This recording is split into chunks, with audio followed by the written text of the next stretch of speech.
All right, welcome to This Explainer. Today, we're taking a really fascinating journey into the anatomy of industrial disasters.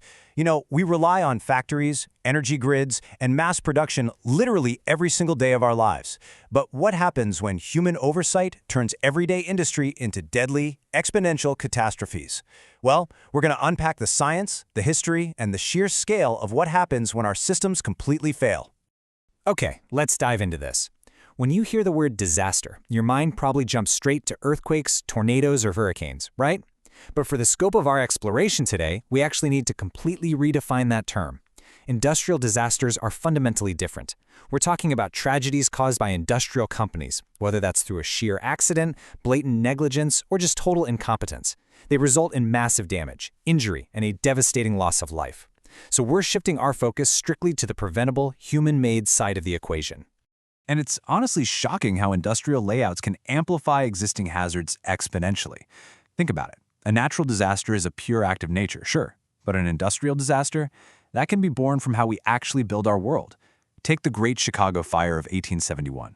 While the fire itself is a natural force, this specific disaster was drastically worsened because of the heavy concentration of lumber facilities, tightly packed wooden houses, and chemical storage all crammed into a small area. The way we design our industries can literally turn a simple spark into a historically devastating inferno. So, here's our roadmap for today. We just defined what these disasters are. Next up, we'll cover the volatile energy sector, deadly food and drink, manufacturing and chemicals, the perils of mining, and finally, wrap up with the human cost. Let's jump right in. Section 2. The volatile energy sector, powering up and melting down. Look, modern society is completely dependent on energy, but the explosive risks involved in harvesting and storing that power, they are massive. 250,000. Just take a second to process that number. That is the staggering estimated death toll from the 1975 Banqiao Dam failure in China's Henan province. It actually remains the absolute worst technical disaster in human history. Basically, a combination of extraordinarily heavy rain from Typhoon Nina and incredibly poor construction quality caused the entire dam to fail. The initial flood killed over 100,000 people immediately, and then subsequent famine and disease claimed roughly 150,000 more. It is a stark, heartbreaking reminder of what happens when massive infrastructure crumbles. But the devastation isn't just a human life. When the Exxon Valdez oil tanker hit a reef back in 1989, it dumped a minimum of 10.8 million gallons of crude oil straight into the sea.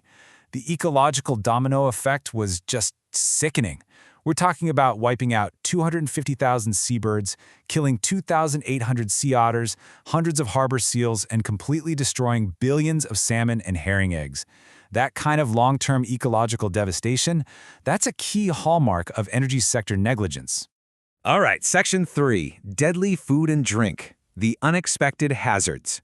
We're pivoting from massive dams and oil spills to something a bit more, bizarre. So question for you. Can food production really be as deadly as dynamite?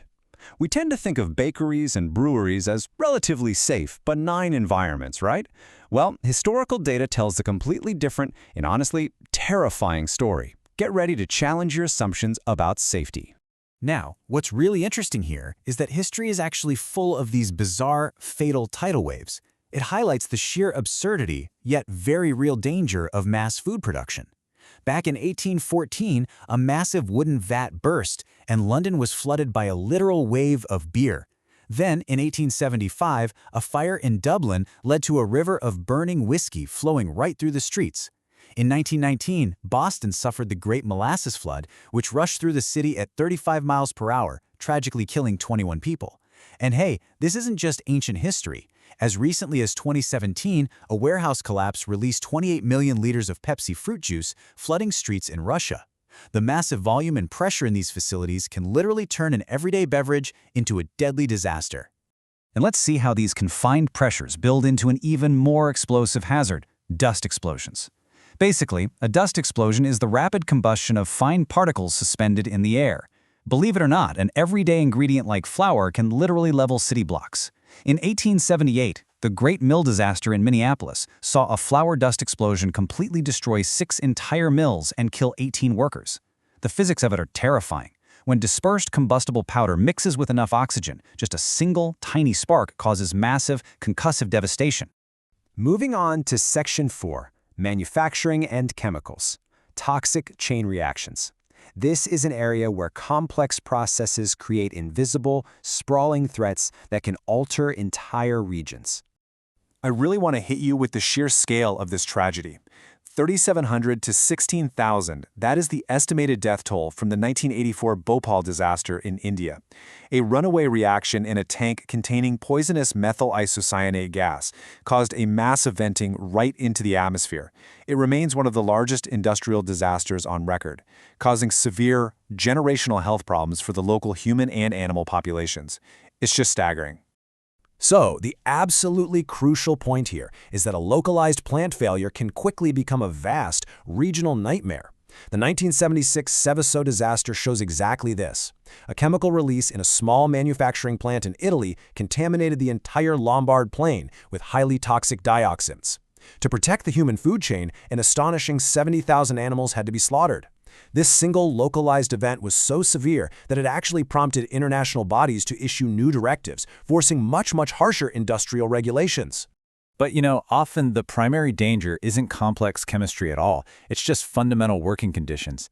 The 1911 Triangle Shirtwaist Factory fire in New York City resulted in over 100 garment workers dying.